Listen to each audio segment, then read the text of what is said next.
الحمد لله رب العالمين وأصلي وأسلم صلاة وتسليما يليقان بمقام أمير الأنبياء والمرسلين نبينا محمد صلى الله عليه وآله وصحبه وسلم yan uwa masu kallon mu da sauraron mu ina mana gaisuwa irin ta addinin musulunci assalamu alaikum wa rahmatullahi wa barakatuh. Godiya ta tabbata ga Allah subhanahu wa ta'ala da ya sake bamu dama da zarafi na kasancewa a wannan bigire ba dan komai ba sai tunatar da junanmu a wannan fili namu na mu gudu tare mu tsira tare.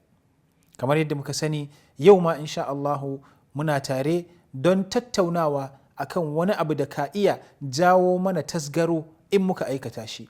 To in kuma muka guje shi to lallai muna iya samun rabo a gurin Allah mai girma. A yau insha Allahu batunmu matashiyarmu akan ainihin mummunan zato.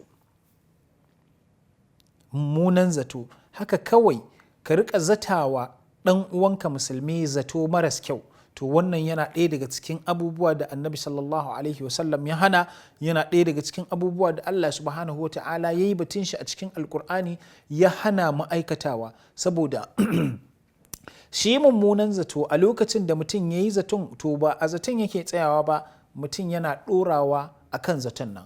Lokacin da ka yi zaton cewa wane kaza ne to sai ka ga kana nema ka ɗora masa wani hukunci.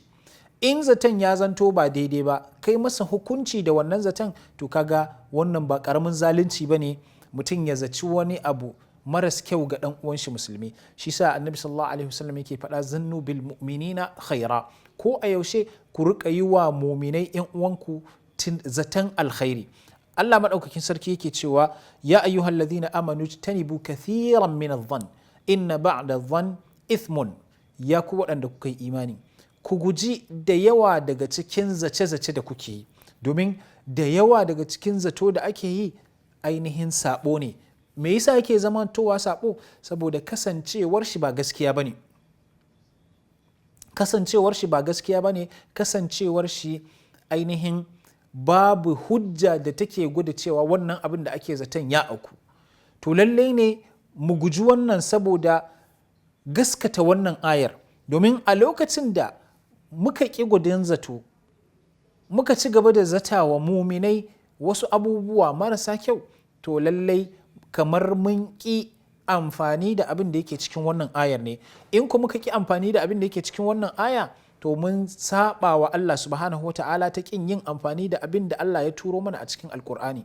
To kaga wannan ku zai iya gadarwa da mutum babban zunubi, ya iya gadarwa mutum da azaba ta Allah subhanahu wa ta'ala. Allah subhanahu wa ta'ala muke roƙo ya kiyashe mu daga fadawa cikin zace-zace waɗanda ba su da tushe, ba mu da dalili a kansu.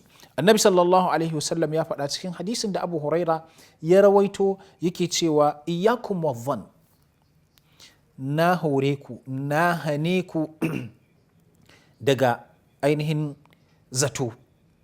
Zaton da bai da tushe na hane ku da shi.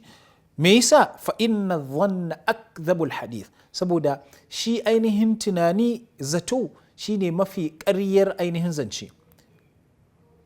Mutum zai ta zatawa wani dan uwan shi wani abin da ba daidai ba, sai kuma ya zo yana raya cewa wannan abin haka ne. To annabi sallallahu alaihi wasallam ya gwada mana cewa zato ƙarya ne.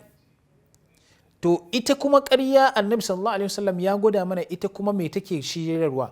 Yace ayyakum wal kadhib fa innal kadhiba yahdi ila al fujur. Ina horanku na hane ku da yin ƙarya, saboda ita ƙarya tana shiryarwa ne zuwa ga fajirci. A lokacin da mutum ya yi zato, zaton kuma na ƙarya, to za ta tunkuɗa shi zuwa ga aikin wani fajirci, shine ka ma mutum hukunci akan abin da baka da ilimi akai.